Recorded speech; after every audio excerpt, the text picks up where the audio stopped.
Приветствую всех у себя на канале, меня зовут Кристина, и я кочую по миру. И сегодняшний выпуск будет из Сеула. Фигня.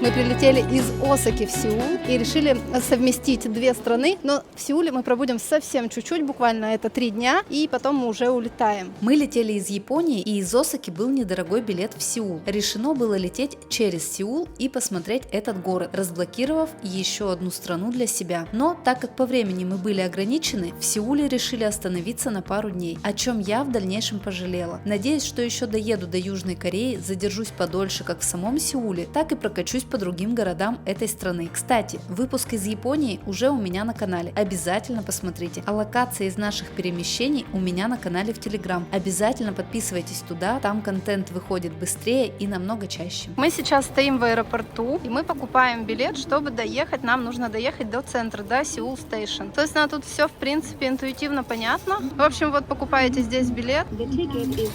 Да, сдача, я чувствую, идет. Слышу.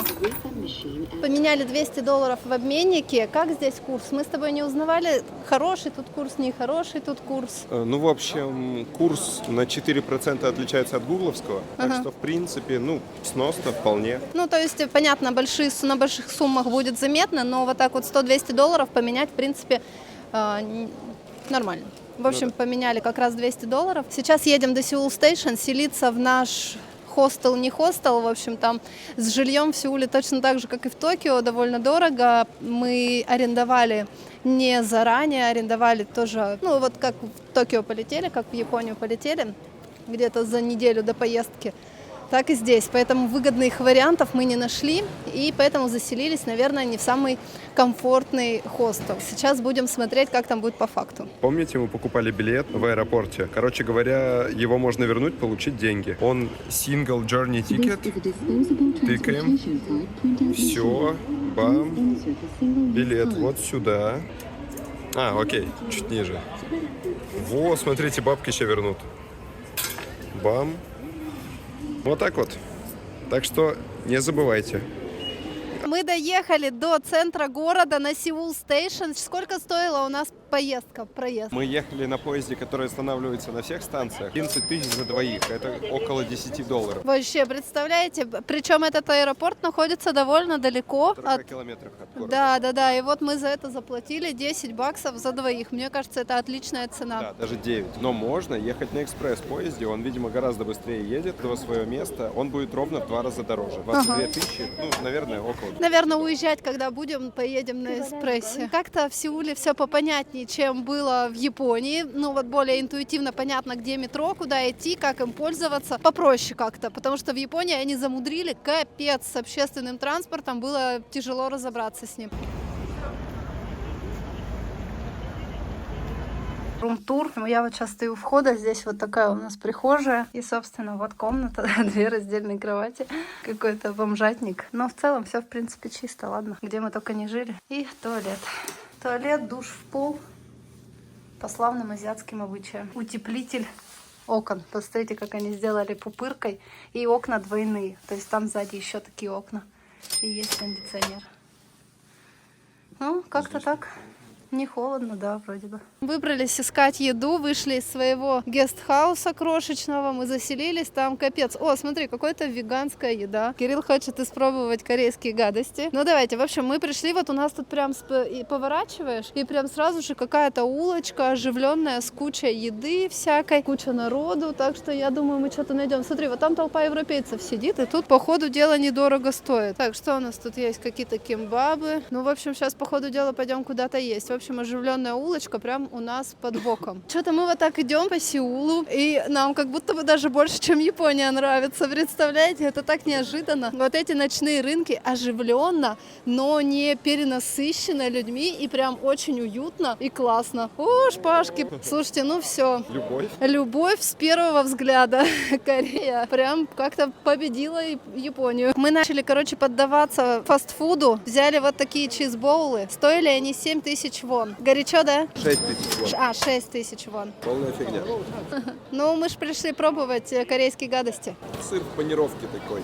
Ага, ну ладно, я сейчас тоже съем и пойдем дальше пробовать.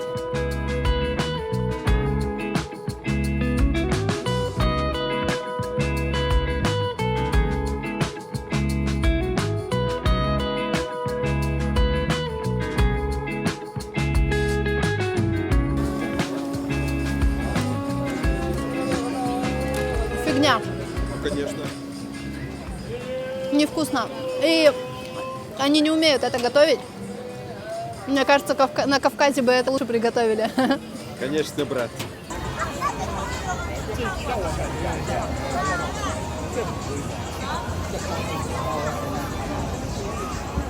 Покажи себя и покажи меня, как мы стоим. Я как это покажу? Я не смогу. Ну давай, ешь. Мы взяли, короче, какой-то эг-кейк, да, или что это Ну такое? да. Ну давай, ешь. Ну, короче, это... Ладно, сейчас скажу, что это. Слушай, ну он выглядит аппетитно. Яичница на сладком хлебе. Блин, на сладком? Ну вот любят все азиаты постоянно все сахарить и глютаматить. Нормально. Ну, короче, прикольно. Он не супер сладкий. Офигенная улочка, короче, это прямо как холодный Таиланд. Вот такие у нас ощущения. Ну, тут есть что можно найти.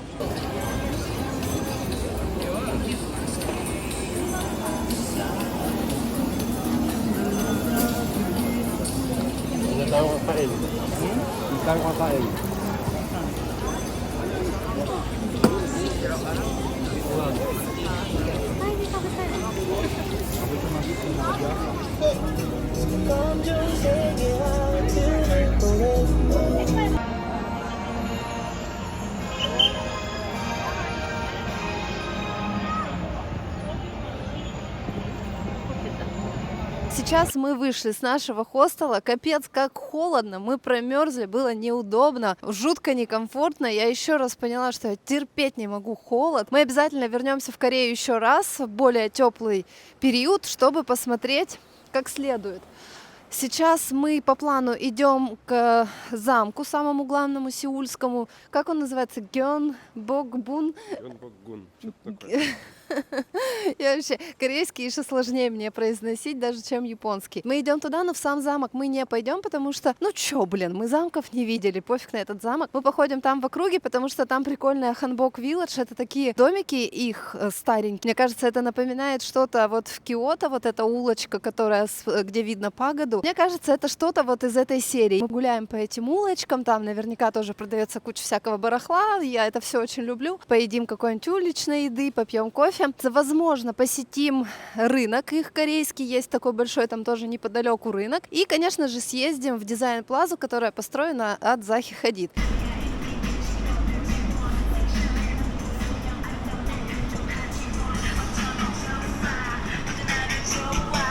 Что сразу бросается в глаза, в отличие от Японии, здесь столько много всяких кофеин, в отличие от Японии, где было прям, ну вообще все не очень хорошо с кофе. Здесь же просто на каждом шагу прям сразу же бросаются в глаза очень много кофеин, и там стоят всякие аппаратура, и кофемашины, и капсулы всякие, и дрип-пакеты, в общем, там все обставлено так, что вам точно сварят на любой вкус и цвет. Мы пока не заходили ни в какую кофейню, но точно сейчас где-нибудь зайдем, возьмем с собой кофейка. И это мне очень нравится.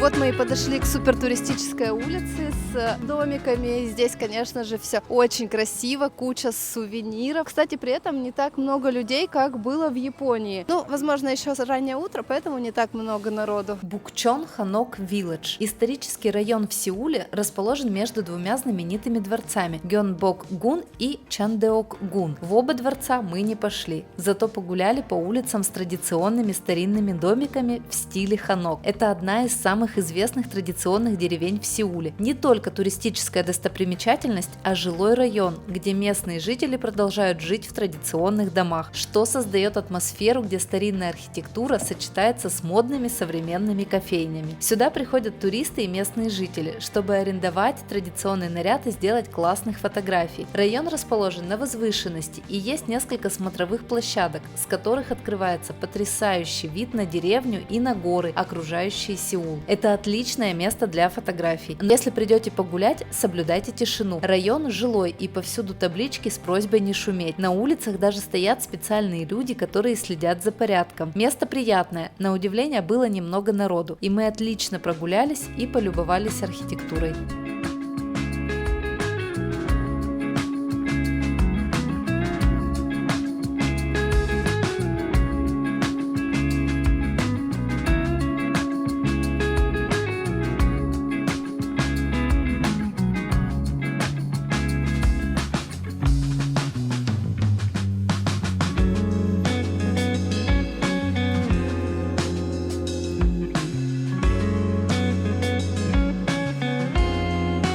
Ну, красиво прям, мне очень нравится. Сегодня, кстати, потеплее, чем было вчера.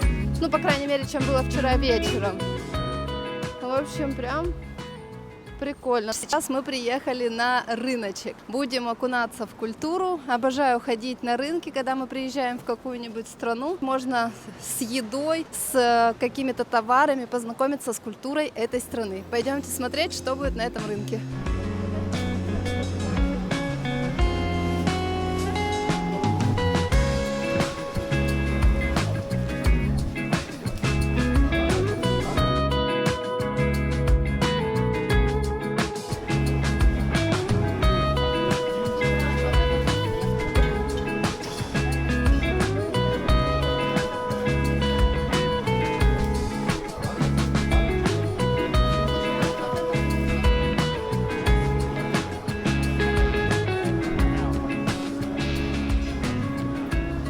Не успели мы зайти на рынок, как сразу же прикупили еды. Вот эти лепешки повсюду продаются, и мы решили, что надо начинать с этих лепешек. Здесь одна как будто бы сырная, а вторая точно мясная.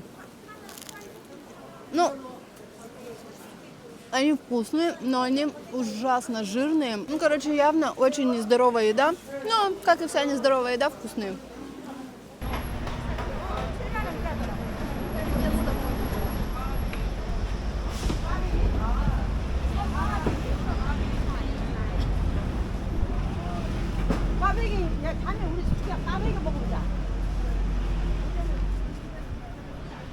Идем, значит, смотрим, какая-то очередь стоит, прям огромная. Вот мы стоим, очередь вот здесь, и она вот туда еще заворачивается, вот туда за угол. И там, короче, продают какие-то рисовые, типа, скрюченные донаты или что-то в таком духе, сладкие. Мы решили, ну, надо отстоять очередь и попробовать, что это за донаты, в которой выстроилась целая очередь. Стоят они вообще недорого, 1500 или 1000 даже. Ну, там какие-то 1000, какие-то 1500. Итак, мы дождались своей очереди, купили эту штучку, я ее уже куснула. Это короче, это, я так понимаю, рисовое тесто, и они потом ее обволакивают в сахаре с корицей, и у нее аромат такой вот корицы. Ну, сладкая булка, нормально, ничего необычного, зато безглютеновая.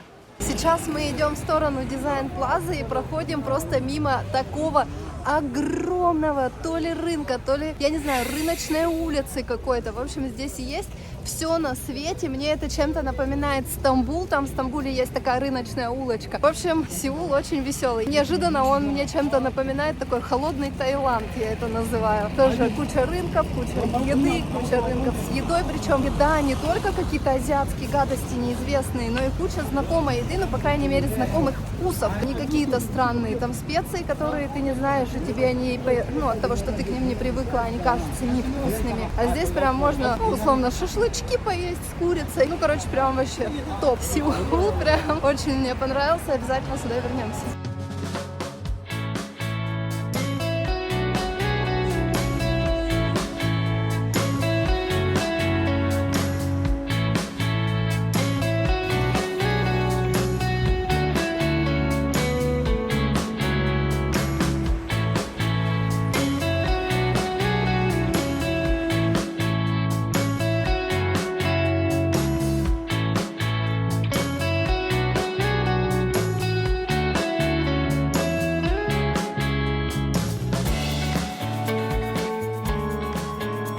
Мы подошли к этому известному зданию.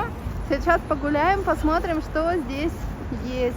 Дондемун Дизайн Плаза в Сеуле – одно из самых интересных зданий города, которое стоит внимания. Здание спроектировала знаменитый архитектор Казаха Хадид. Плавные линии и никаких прямых углов. Классное здание, выглядит футуристично. Здание строили как центр дизайна и культуры, чтобы оно стало местом, где искусство, мода и технологии будут пересекаться. По сути, это пространство для людей, где можно не только смотреть на современное искусство, но и самим участвовать в различных выставках, концертах, лекциях и фестивалях. Что внутри? Выставочные галереи, дизайнерские магазины, конференц-залы и музей. Везде можно зайти, посмотреть, погулять, все было бесплатно. Внутри находятся кафе и несколько кофеен, где можно выпить кофе. На территории имеются открытые площадки, где можно гулять и просто отдыхать. Вечером вроде бы включается подсветка и открывается ночной рынок. Говорят, выглядит еще красивей, но мы этот момент не застали.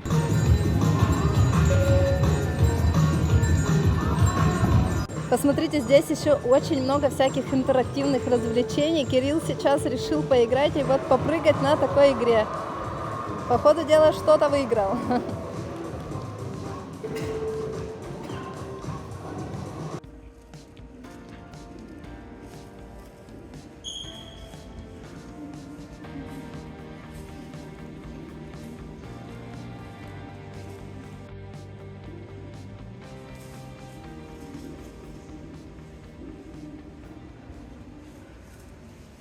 Вот так с Кириллом развлекаемся, я ему говорю, блин, так обидно. Вот я представляю, если бы в моем детстве были такие штуки, то, конечно, все было бы совершенно по-другому. Наше детство мы проводили по подъездам, просто сидели в подъездах. И вот это все развлечение. А здесь все бесплатно, очень круто, я в восторге. Мы сейчас в аэропорту, и здесь, представляете, просто есть фудкорт. Причем с ценами абсолютно с такими же, как в городе. Очень удивительно, очень круто. Мне прям нравится. А вот там вот, там еще и бесплатная вода. Кайф. Вы только посмотрите, какую порцию фошки они нам навалили. Это капец. Мне кажется, во Вьетнаме столько не наливали. Очень круто. Короче, Корея топ. Корейцам респект.